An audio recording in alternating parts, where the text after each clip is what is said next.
Unplugged TV with Enrico Nardini, www.playunplugged.com. And I'm here at Lego Kids Fest. I'm here with Dan Steininger. Dan, say hi. Hey, hi, everybody. And Dan is one of the Lego master builders. Last year, you might have checked out our interview with Chris, your son. Yes, that's true. He is. I normally don't admit to it, but yes, Chris is my son. And it must be amazing to get to work with your son, like, you know, so you guys get to share this amazing hobby together. What's that like? Well, it's actually thanks to Chris. He kind of brought me into it. I didn't play with Lego as a child. And then I think Chris was about 7 or 8 years old. He started getting Lego as gifts for holidays and for birthdays and stuff. And I started playing with him. And I have a background in art and sculpting. And I realized what a terrific medium that this could be used for sculpting and play. And so luckily I got a buddy of mine who worked at IT department at Lego. He got me in an interview for a job at Lego, and then I've been there. It'll be 20 years in May. Yeah, it's pretty, and the thing is, just to give the background, it's a pretty amazing job. You guys are paid to play with Lego. It's like we're like Tom Hanks in the movie Big. You know what I mean? We get paid to play, and that's actually what it is. And so Chris and I actually work together in a model shop in Enfield, Connecticut. That's where Lego is headquartered in this country. So we see each other every day. We hang out and we build models together. We go on events together, and he's actually a pa now. He's a dad, and I'm a grandpa. And so there's the third generation, his son.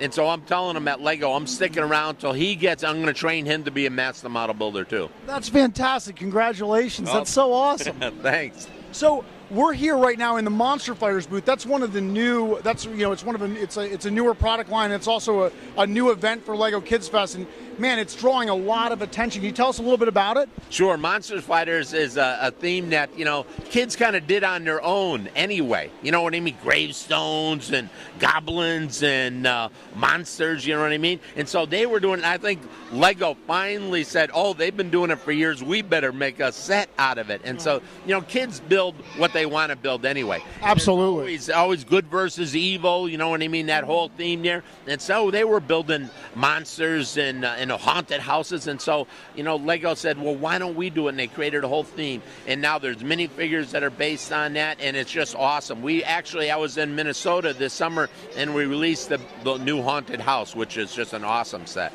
Yeah, it's totally great. There's some interesting characters too. There's like Lord Vampire. I'm saying it right, Vampire. He's kind of like he looks like a vampire. This like brooding character. And then there's some hero guys. There's one with like a bionic arm. There's a guy with a fencing rapier. Right. There's a ghost, and then there's the chef, the cook, who's got the meat cleaver and the whole deal. He's a little creepy. You know what I mean? And there's a Mrs. Vampire, the head of the house. So it's all good characters, all good fun, and the house is wrecked. The house is racked, and so everything's not really on. Normally, Lego, everything is built. Everything's perfect. Right. This is a little wrecked. So it looks like an old house that's kind of sagging and falling apart here. And the fireplace opens up with secret sections and everything, and secret rooms and maps and stuff. So it's very cool. That's awesome. Yeah, so it's got a kind of a worn, lived-in, kind of wrecked appearance to it. That's really neat. So right now, some kids are searching for these moonstones. Now, why are they important?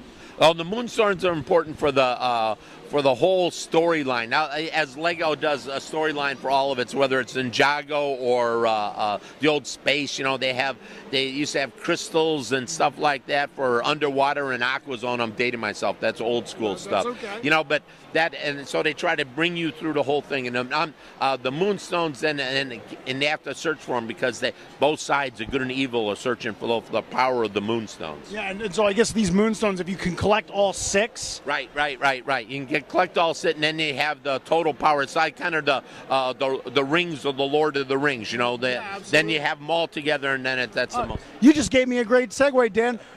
Lego is they have a partnership with, I guess, New Line Cinemas to do, because you guys do the Lord of the Rings and you're doing the Hobbit. How do you feel about that? That's got to be pretty exciting. Oh, it's sweet. We actually built the Hobbit in the shop. I don't know if you're going to get a shot of that Bilbo later. Over there, Bilbo in the shop, and Gandalf. We built Gandalf when he actually has his staff with a light up little glowing piece at the top, and it's awesome. It's wicked cool, and the characters are so full and rich. I mean, the minifigures are great, but when you have them based on the characters from the movie, you know, they've got cloaks, they got the, you know, the big hat, Gandalf's big hat, Bilbo's knapsack, and the whole deal. And so you're constantly changing colors on their trays when we're building them. And so that's a challenge, you know, because that makes it harder to build the model, because you're having a lot of different colors, and the textures are very unique to the characters, whether it's a leather jacket they're trying to make, or the back, or the big cloak, or the beard, Gandalf's beard, and the whole deal, and working that into the model. So it's a lot of fun. For master builders, we like to do that stuff. That's cool. That's awesome. So once again, you set me up for just a wonderful transition. Your son led the build on this gigantic, ambitious project, Lightning McQueen, and it looks fantastic. The giant Cars character. I was just so impressed. Yeah, it's very cool. That one, I forget how many hours. I think it was like 1,800 hours to build that thing. Unbelievable. And it's got all the different colors in the flames going down the side from the Cars movie. It looks just, I mean, like, it looks like they pulled it right out of the movie. It's really incredible. So that was designed by Eric Varsegi in the shop, and he scaled up the actual, we got the, from Disney, we got the actual 3D file for Lightning McQueen, and then it's got a little attitude. So if you look at it, all the wheels aren't flat on the ground. There's one little humped up on it, and he's got a little, I don't know if you've seen it, like a little attitude, or Lightning McQueen, like he's, yes, he's got a little, like he's ready to move, ready to pounce. Like, and that's kind of the goal, is you guys really try to capture the essence of the character. Yeah, and try to bring him to life. And it's also to inspire the kids. Let's face it, everything we do is to inspire the kids, and they then take it from there and they build it. And we're not allowed to use any pieces that are molded for us or made for us to build the model. So it's all stuff that the kids can get in sets, and so it's meant to inspire them in their own play. That's awesome. Dan, thank you so much for taking some time to talk to us and, you know, talk about everything new in Lego, but also the really cool things that you are doing as a master builder. Can you send us out? Oh, sure. Thanks all for watching. Come back again. Enrico and I were having an awesome time. Woohoo! Thanks, Dan. All right, folks, this is Enrico Nardini with Dan Steininger for Play Unplugged, www.playunplugged.com. We'll see you soon with more coverage of Lego Kids Fest. Woohoo! Greetings, welcome, folks. Play Unplugged TV, www.playunplugged.com. I'm Enrico Nardini, and I'm joined here by Dan. Yes, that's me. I'm Dan. And Chris. How's it going, guys? And Dan and Chris Steininger are Lego Master Builders, but not only are they Lego Master Builders, now you might have seen my separate interview with Chris, and you may have also seen our separate interview with Dan, but actually they are father and son. They're a father and son team, which is pretty amazing. So I've asked you guys a lot of questions individually about, you know, the giant models, all those things, but one of the questions I want to ask now that I have you both together is, what's it like? It's kind of amazing that you guys get to work together, father and son. What's that like?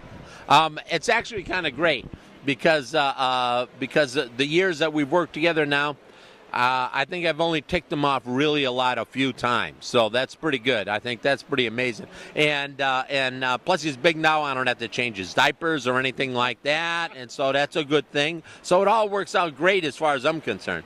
Absolutely. Chris, how about you? Yeah, no, it's not too bad. Believe it or not, we travel a lot, and a lot of times we travel separately, so we're not always around each other. But when we are, we know we don't have any issues. We get along. We get the project done, so it works out good. We're actually going right from here down to Texas to do a model install down there. That's awesome. Now, speaking of diapers, I understand that you have a newborn now. I do. I have a 11-month-old son. He's already got his first Duplo set, so he's already building already. So this might become a legacy. It could. We could have a future master builder in the works. That's awesome, guys. So projects that you've worked together, of them, especially like the gigantic models that we see, and they all look so awesome. What's the favorite one that you guys got to work on together? I think one of my favorites is probably the Big Apple in New York City. We built a giant apple almost 16 feet tall in New York City, and that was myself, Chris, and Eric Varsegi, and Pete Donner, other master builders. And we built that in New York City right at Rockefeller Center. And we were actually up on cherry pickers. We had to wear the whole harnesses. We looked like yodelers and everything from Germany or something. And we built that in New York City, and it was 3 days. That's right, 3 days, and it was over almost 3/4 of a million bricks. That's awesome. Chris, how about you? I think one of the coolest ones we got to work on was Lightning McQueen. Not only is it a really cool looking model, there was lots of struggles with him that we had to fight through. It was a difficult model to build, so that was one of my favorites that we got to do together. Yeah, and I just took some pictures of that. That's right on display right now. It's front and center. Beautiful. It is. Pretty cool model.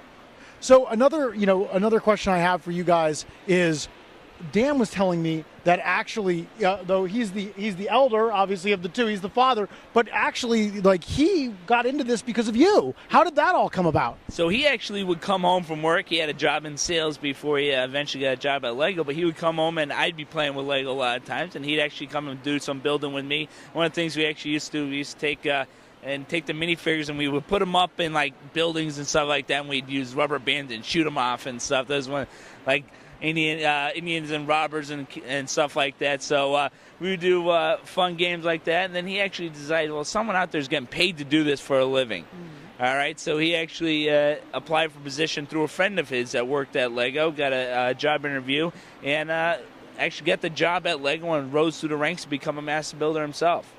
That's a fantastic story. That's so cool. So guys, before we part, a couple things. Lego has so many different ranges. When you guys get to play yourselves, now I know you get paid to play, but when you guys get to play just for yourselves, what is your favorite range to use? Dan, what's your favorite range? I like Creator and City myself. I like Creator because you can build a different amount of sets out of that one set. And of course, Master Builder Academy is right in there too because it's based on the skills that we developed over the years and sharing that with the kids in Master Builder Academy. So I'm kind of more of a free builder, and I think those are more opportunity for free build play. Nice. Chris? I tend to like Technic. It's something that we don't get to use all the time as master builders. It's kind of not the forbidden fruit, but something that we don't build with a lot. So when I get a chance to build with Lego outside of work, that's what I build with. I like the gears and how things work together. So that's my favorite. Awesome. Guys, how about some parting advice for aspiring master builders? I would recommend art classes and stuff like that. So not only are you building with Lego, you could be building with paper mache or whatever, but it gives you that three-dimensional, so you understand how things work in 3 dimensions. And then the sky's the limit after that. Once you start building with your hands and start realizing that you can build whatever you want with Lego, then you can build, you look at the adults here who are building, they just over the top. We thought we were terrific until we looked at some of the adult fans of Lego, and they can just build like crazy stuff. So I think kids everywhere, once you understand the basics of interlocking and how to use the elements, I think that they'll show us eventually what to do. Fantastic. Chris? Absolutely. I think you hit it on the head. Lots of art in school. 3D modeling on a computer is pretty critical as well too. So we design all our models digitally first. So knowing how to use computers well is going to help them in the future.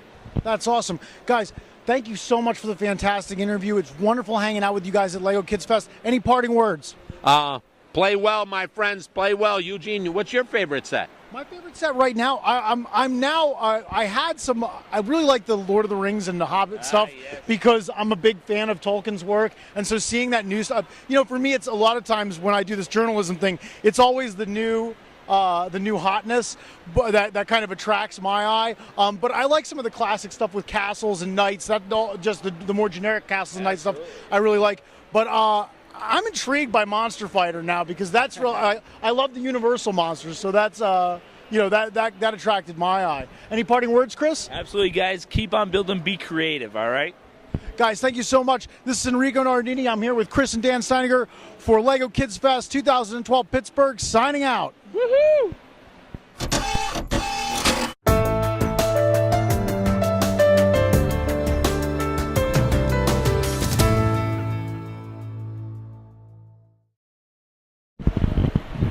Get some taller.